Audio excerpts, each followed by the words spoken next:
En 1970, el mundo se encontraba dividido entre dos ideologías políticas antagónicas e irreconciliables: la democracia y el comunismo marxista. Las dictaduras marxistas ya habían subyugado a la ex Unión Soviética, Alemania Oriental, China y Cuba, e intentaban extender sus dominios hasta América Latina. Ese año, el comunismo marxista vio la oportunidad de tomarse Chile fácilmente, accediendo al poder por la vía democrática del voto ciudadano, de la mano del líder de la Unidad Popular, el socialista Salvador Allende Gossen. Pero esta historia comenzó un poco antes, cuando en 1964 fue elegido presidente de Chile el demócrata cristiano Eduardo Frei Montalva, cuyo gobierno pavimentó el camino para la entronización del marxismo en el país. Al siguiente año, en la Universidad de Concepción, nacía el movimiento terrorista MIR. Las huestes comunistas, después que fueran proscritas y desarticuladas por el presidente Gabriel González Videla, habían logrado nuevamente reorganizarse. Mi teoría era muy clara y muy sencilla, y creo que es la única manera de defender la democracia en el mundo. Y es que la libertad que da la democracia no puede servir para ser destruida. Y usted, al darle cabida a un comunista y otorgarle los derechos y libertades que tiene un demócrata, sencillamente usted lo que está es sentenciando a muerte la democracia, como lo ha demostrado el Partido Comunista en todo el mundo. Como en 1970, el candidato de la Unidad Popular, Salvador Allende Gossen, en su cuarta postulación a la presidencia de la República, no alcanzó la mayoría absoluta de votos que necesitaba para ser elegido. Y por el sistema político de la época, o la institucional de la época, fue ratificado por el Congreso, quien le puso una serie de condiciones para el famoso Estatuto de Garantías, que por supuesto el presidente Allende después pasó por encima. Entonces se lo dijo a Regis Debray, recordemos. Que no hemos olvidado jamás un principio fundamental del marxismo, la lucha de clases. Nosotros dijimos en la campaña electoral que nuestra lucha era para cambiar el régimen y el sistema, y que íbamos nosotros a conquistar el gobierno, para conquistar el poder, a hacer las transformaciones revolucionarias que Chile necesita. El mismo día que Allende fue ratificado como el nuevo presidente de Chile, cientos de personas abandonaron el país. En su primer mensaje del año 71 al Congreso Nacional, él fue muy explícito porque dijo: si el Congreso no acoge las reformas que nosotros estamos realizando, las reformas revolucionarias, puede desatarse en el país un clima de gran violencia. Estamos vigilantes, sabemos perfectamente bien lo que la historia señala y no nos van a pillar de sorpresa. Además, ese enfrentamiento, ¿no?, antagonismo, tendrá, ¿cómo no va a haber si nosotros partimos del hecho esencial marxista de irse atrás? Apenas asumido el mando, Allende reiteró su decisión de instaurar en Chile una economía socialista que contemplaba la expropiación por parte del Estado de todas las actividades vitales para el desarrollo económico y social del país. Ya en el mes de noviembre de 1970, miles de casas habían sido ocupadas por la fuerza y más de 1000 predios agrícolas corrieron la misma suerte en los meses siguientes. Al cuerpo de carabineros no se le permitía actuar contra los usurpadores. Los propietarios quedaron solos y desamparados frente al abuso y al desalojo del que eran víctimas. En las primeras semanas de su mandato, Allende indultó a un grupo de extremistas, condenados por los tribunales de justicia, por asalto, robo y asesinatos a policías durante el gobierno de Eduardo Frei Montalva. Allende los calificó como jóvenes idealistas. Uno de los indultados, más tarde, en junio de 1971, asesinaría en plena vía pública al ex vicepresidente de la República, el demócrata cristiano Edmundo Pérez Sujovic. El tipo se bajó con una ametralladora ya a punto de disparar, se puso al lado de papá y le disparó a escasos centímetros. A lo anterior, se agregó una errónea decisión económica. Allende incrementó bruscamente el gasto público financiándolo por medio de una descontrolada sobreemisión monetaria del Banco Central, que en ese entonces se produjo una de las peores crisis económicas que tenga recuerdo Chile. Fue una época bastante difícil, porque junto con el directorio de la CIMED muchas veces fuimos al Ministerio del Interior a reclamar, ¿no es cierto?, para que nos dieran fuerza pública. Las tomas no eran solamente de la gente del interior, de la fábrica, normalmente eran tomas hechas por gente del exterior de las empresas. Y ahí se crearon los cordones industriales de Vicuña Maquena, de Cerrillo, con criterios políticos. Pero eso no implica que esas empresas vayan a ser autónomas, deben tener independencia para producir. No. Nosotros somos y seremos partidarios de una economía centralizada. Las empresas tendrán que desarrollar los planes de producción que fije el gobierno. Allende promovió la creación de fuerzas paramilitares clandestinas, alentando la vía armada, los saqueos, las tomas de terrenos y predios para llevar a cabo la reforma agraria. Hubo asesinatos en todo el país, estados de emergencia, cadenas obligatorias de información, culminando con la internación de armas clandestinas que provocó una total inseguridad ciudadana. Muchas veces él en distintos discursos, porque era un hombre que tenía mucha facilidad de palabra, hablaba en distintas ocasiones, iba a poblaciones, ahí manifestaba en largas peroratas manifestaba sus puntos de vista con mucha elocuencia. Dijo frases tales como, si hay una revolución reaccionaria, armas tendrá el pueblo. Corrían tiempos complejos, difíciles de imaginar para las nuevas generaciones de chilenos. La ciudadanía debió soportar innumerables atropellos, privaciones y temores. Ningún propietario de tierras, empresa o comercio podía trabajar con la seguridad de que su propiedad no fuera expropiada por cualquier razón. Fui con mis 4 hijos, con mi guagua en los brazos y mis hijos al lado mío y les dije, así que ustedes me tienen amenazada de muerte, aquí están mis hijos y aquí estoy yo. Mátenme cuando ustedes quieran. Yo sufrí mucho ahí. El clima de enfrentamientos que vivía Chile llegó a su punto de ebullición el miércoles 1 de diciembre de 1971, coincidiendo con la visita de Fidel Castro. Chile se da a conocer en el mundo por la acción de sus mujeres. Ellas se levantaron contra el gobierno porque el gobierno las presionaba a no tenerle alimentos para sus hijos. Donde habían colas me ponía para lo que fuera. No teníamos pasta de dientes, no había jabón, no había con qué hacerse aseo, no había con qué lavar, no había nada.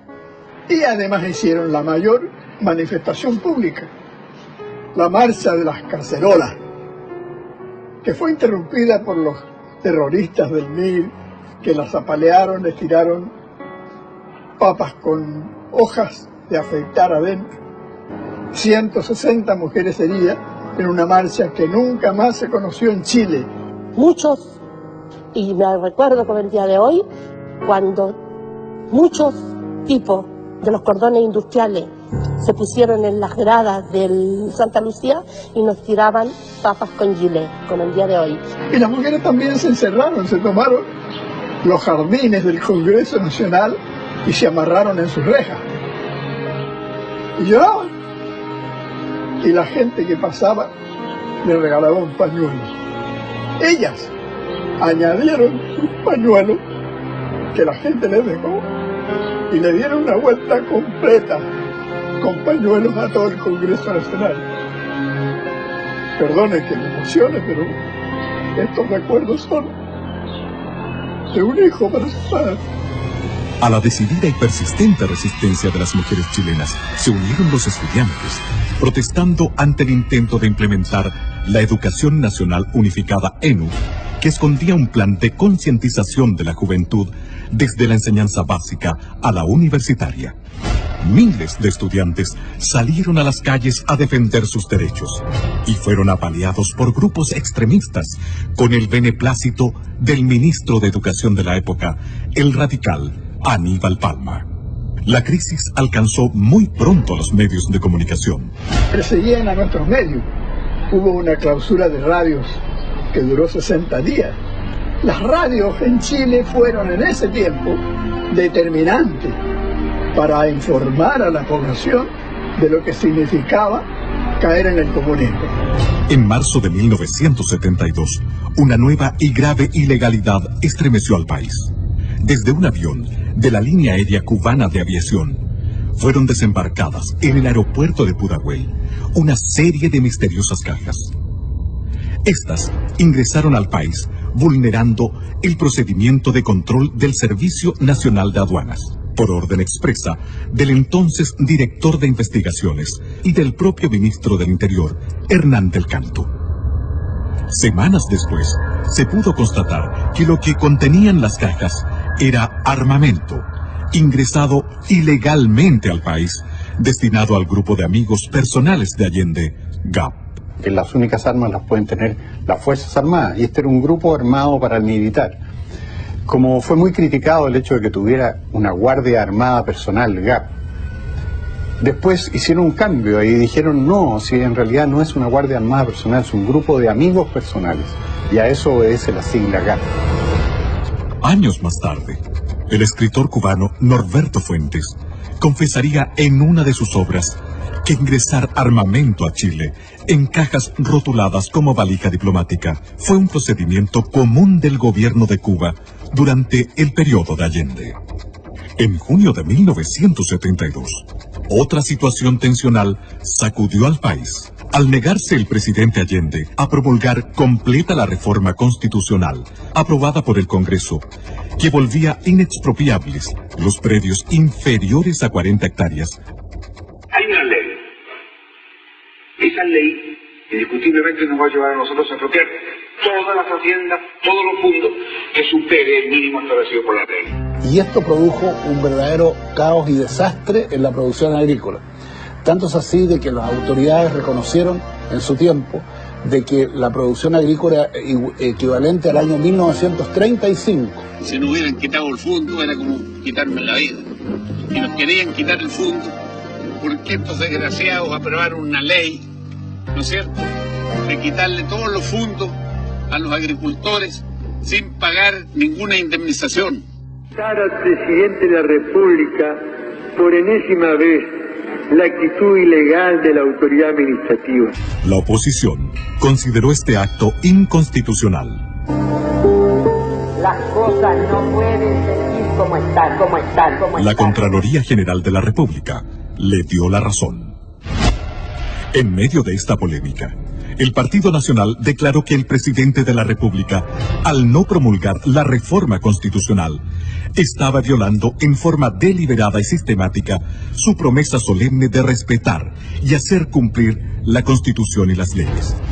¿Se imaginan ustedes cómo fue esto? En esos momentos en que había una efervescencia nacional, estuvimos a punto de una revolución. En el mes de octubre de 1972, en medio de una inflación galopante que superaba el 260% anual y ante la posibilidad de ser estatizados o ir a la quiebra, la agrupación de dueños de camiones inició un paro nacional. Deberían seguir trabajando. Había una persecución tremenda. Si tú no eres comunista o socialista, preso, ¿ya? Y vino una sensación de inseguridad familiar primero, y después de todos los camioneros que son bravos para sus cosas. Comenzó a fallar la benzina. No le entregaban combustible a los camioneros, que éramos de una línea, ¿ya? Entonces, él formó el MOPARE, que era una asociación de dueños de camiones, pero del lado contrario, ¿ya? El MOPARE recibía todo, neumáticos, camiones, combustible, y a nosotros nos comenzaron a encerrarnos. Preocupado por la magnitud y los efectos de la protesta liderada por los camioneros, llamó a miembros de las Fuerzas Armadas a integrarse al gabinete como una forma engañosa de establecer una solución y restaurar el orden. Me nombraron a mí como secretario general de ese entonces para tomar contacto con los interventores que eran de las Fuerzas Armadas. Y en ese momento sonó el teléfono del Ministerio de Obras Públicas, donde estábamos, que queda frente a la Boleda. Era el presidente de la República que habló con el ministro Miolillate y le preguntó: ¿sabe usted dónde podemos encontrar a Jorge Álvarez? Dígale a Jorge Álvarez, porque así hablaba, que venga inmediatamente aquí a la Moneda. Entonces me dice: mire Álvarez, me dijo, soy un convencido que cada hombre tiene su precio. Decirme a mí esa weá. Y por lo tanto yo le voy a hacer un ofrecimiento a usted, con tal que me pare el paro. Que los camiones salgan mañana a trabajar. Y yo le hago depositar a usted en Nueva York, en una cuenta ultra secreta, $1 millón. Yo lo llevo mirando un rato. Si no está de acuerdo, 2 millones en eso. A los camioneros se agregaron luego todos los sectores productivos, paralizando por completo al país. Era obvio que íbamos por un muy mal camino, íbamos en dirección a una confrontación dentro de los chilenos, una guerra civil. Para el presidente Allende, esta crisis fue el verdadero anuncio de que la revolución marxista se le escapaba de las manos. En medio de la anarquía reinante, surgieron los comandos de extrema derecha como respuesta al desenfreno con que actuaban la Guardia de Amigos Personales de Allende Gap y las brigadas marxistas. Los enfrentamientos entre grupos antagónicos se sucedían sin previo aviso en los campos, en las carreteras y hasta en el centro de Santiago y otras ciudades. A fines del año 1972, la crisis económica y alimentaria en Chile se hizo insostenible. El gobierno de la Unidad Popular comenzó a preparar a la población para un plan de racionamiento de alimentos, combustibles y energía. La ola estaba creciendo y el desenlace, fuera cual fuere, tenía mal pronóstico. Las Fuerzas Armadas estaban inquietas ante el caos absolutamente visible y palpable, pero se mantenían observantes, fieles a la Constitución, sin intervenir pese al clamor popular que les imponía abruptamente hacer algo.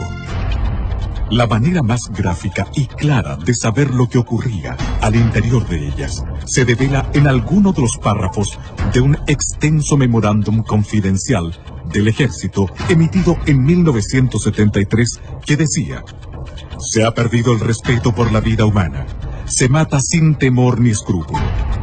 La propiedad privada tampoco es respetada. El gobierno no da sintonías de desear poner un fin drástico al extremismo en todas sus organizaciones. Las Fuerzas Armadas se sienten íntimamente engañadas y frustradas al constatar que grupos extremistas adversos que no vacilan en atacarlas y socavarlas actúan con el beneplácito de miembros del partido de gobierno. Se ha pasado a una nueva etapa de enfrentamiento en el que las Fuerzas Armadas han sido agredidas y penetradas. Se estima que la guerra no convencional ya ha comenzado. El 21 de mayo de 1973, al hablar en el Estadio Nacional ante sus enfervorizados seguidores, Allende afirmaba que, utilizando primero la ley, haré uso luego de la violencia revolucionaria si fuera necesario. Carlos Altamirano, que era probablemente el más exaltado de los elementos del gobierno de la Unidad Popular, le confesó a la periodista Patricia Pollicer en un libro que se llama Altamirano, cómo era la distribución de los elementos armados que tenía cada partido de la Unidad Popular. Y de esa cuenta uno saca la conclusión de que ellos tenían unos 10.000 hombres en armas. Yo me acuerdo que me regalaron, como recuerdo, una boina de un capitán de ejército cubano que había estado combatiendo contra nuestras fuerzas y había obviamente perdido la vida. Este ejército ilegal que se estaba preparando para un golpe que iba a permitir que la Unidad Popular se hiciera de la totalidad del poder. ¿Dónde estaban esos políticos cuya responsabilidad primordial, si no única, es la de velar por la paz, por la seguridad y por el progreso de la comunidad que los eligió? Cuando el Partido Socialista dice en su Congreso Anual de Chillán en 1961 que no descarta la toma del poder por las armas y lo vuelve a repetir en los congresos de los años siguientes. Repentinamente, el 29 de junio de 1973, un regimiento blindado de Santiago se rebeló en el llamado Tanquetazo e invadió el perímetro de seguridad del Palacio de la Moneda. El levantamiento fue dominado en pocas horas por el mismo ejército, pero tuvo la virtud de revelar la verdadera actitud e intenciones del presidente Allende. Yo estoy aquí, en Tomás Moro, dijo por radio, con los elementos suficientes para defendernos. Llamo al pueblo a que se tome las industrias, todas las empresas, que estén alerta, que se vuelquen al centro, pero no para ser victimado. Que el pueblo salga a las calles, pero no para ser ametrallado. Que lo haga con prudencia, con cuanto elemento tenga en sus manos.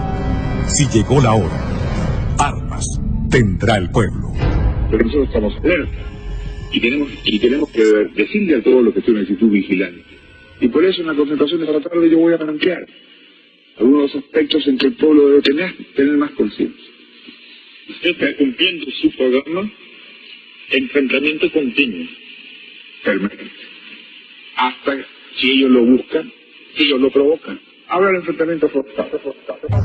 El viernes 6 de julio de 1973, el expresidente de Chile, Eduardo Frei Montalva, que fuera señalado por Pablo Neruda como el general civil del 11 de septiembre, reunido con los representantes de la Sociedad de Fomento Fabril, puso el dedo en la llaga al manifestar: el país está desintegrándose y si no se adoptan urgentes medidas rectificatorias, fatalmente se caerá en una cruenta dictadura marxista a la cubana.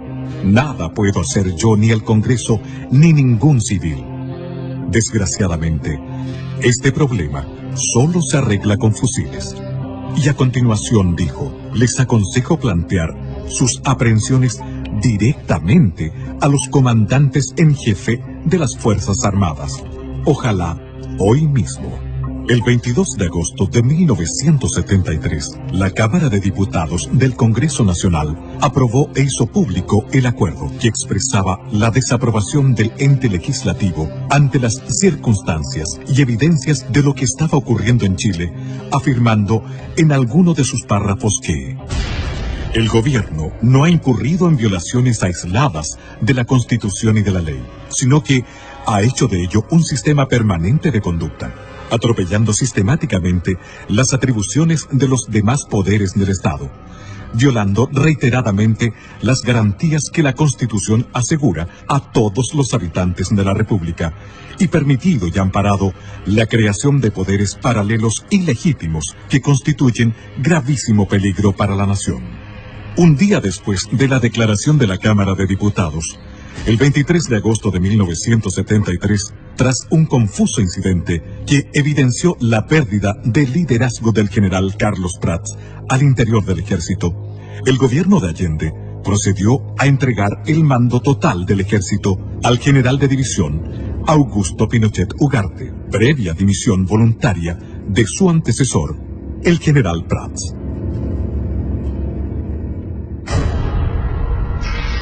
Pronunciamiento militar y estado del país al recibirse. Al asumir el general Augusto Pinochet Ugarte como comandante en jefe del ejército, las piezas claves del porvenir de Chile se ubicaron en el lugar justo, en el momento preciso.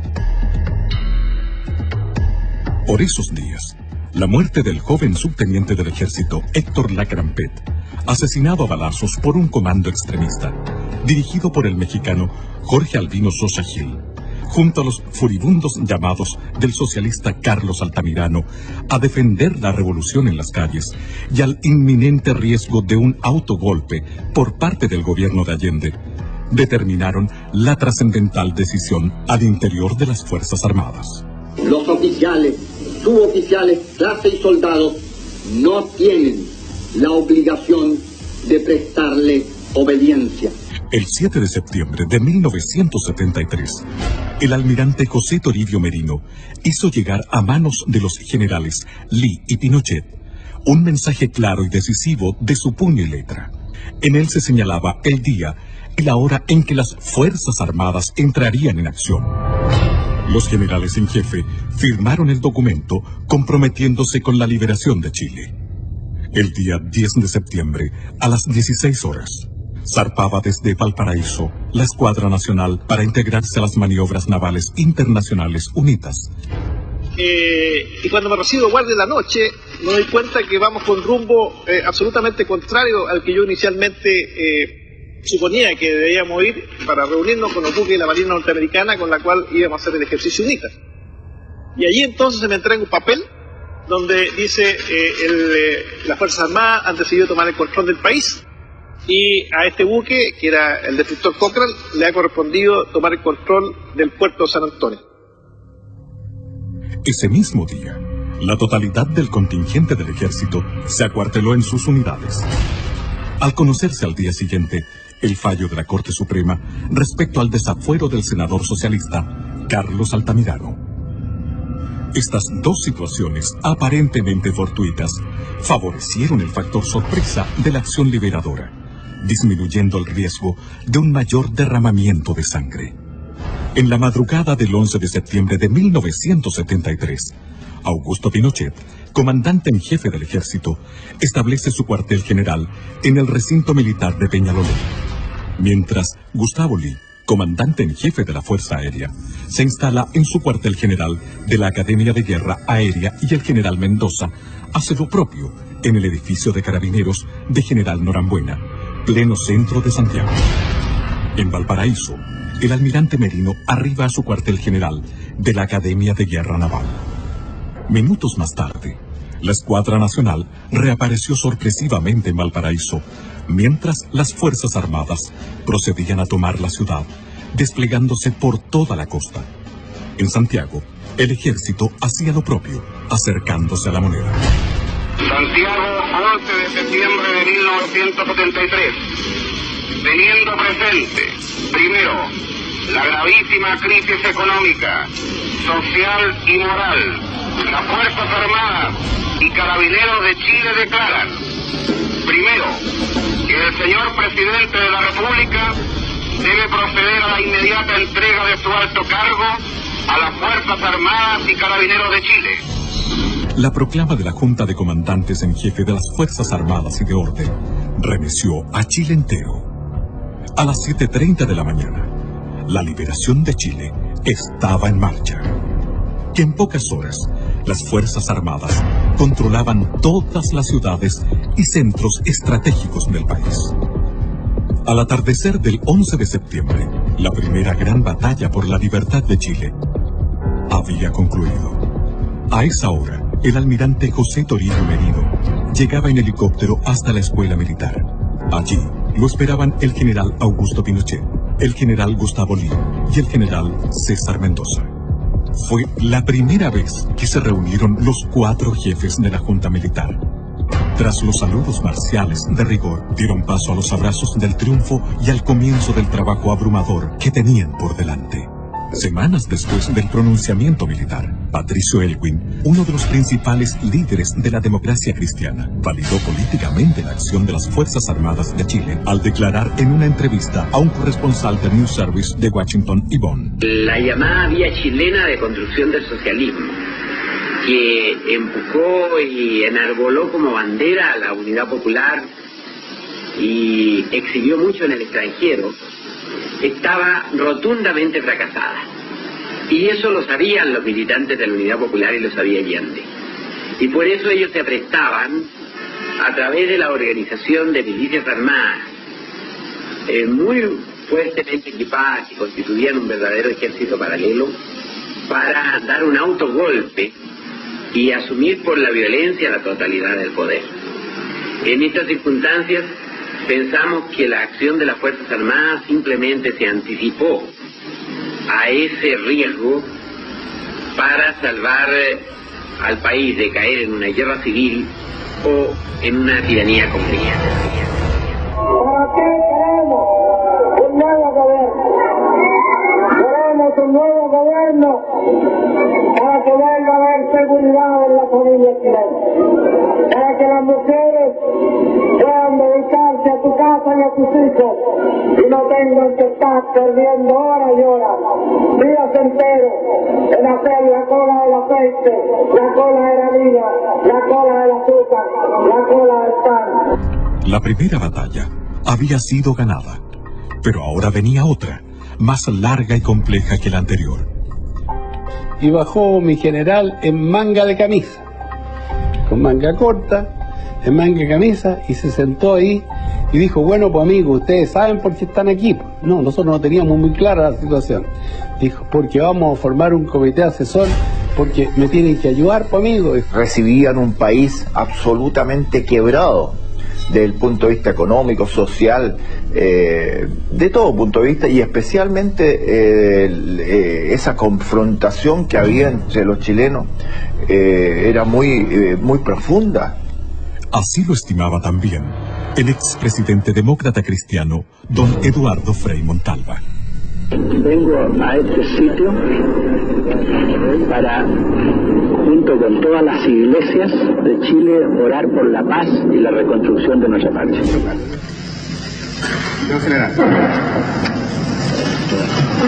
juráis, por Dios, por la patria y la justicia, cumplir y hacer cumplir los postulados del acta de constitución de la Junta, con toda la energía que vuestro amor por Chile y con todos los medios a vuestro alcance, cualquiera que sea el sacrificio que ellos os demanden? Sí, lo juro. Sí, lo juro. Sí, juro. Sí, juro. Ese mismo día se comunicó a las representaciones diplomáticas acreditadas en el país que la Junta Militar había asumido el mando supremo de la nación y que se rompía relaciones con Cuba y con Rusia.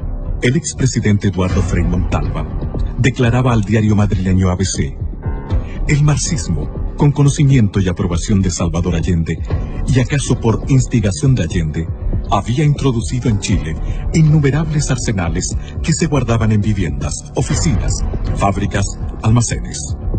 Los militares han salvado a Chile y a todos nosotros.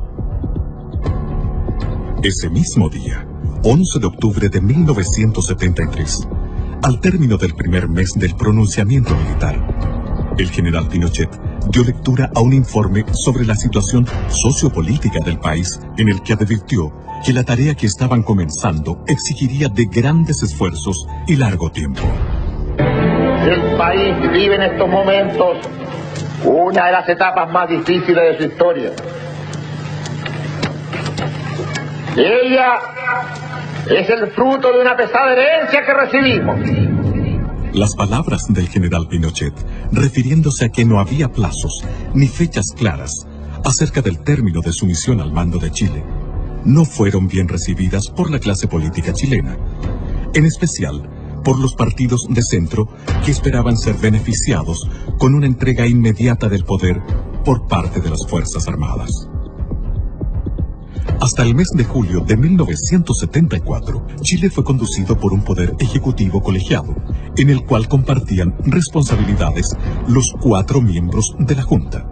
En esta fecha, mediante el decreto ley 806, el general Pinochet recibió el título de presidente de la República. En tanto, la Junta quedó investida de poderes constituyentes y legislativos.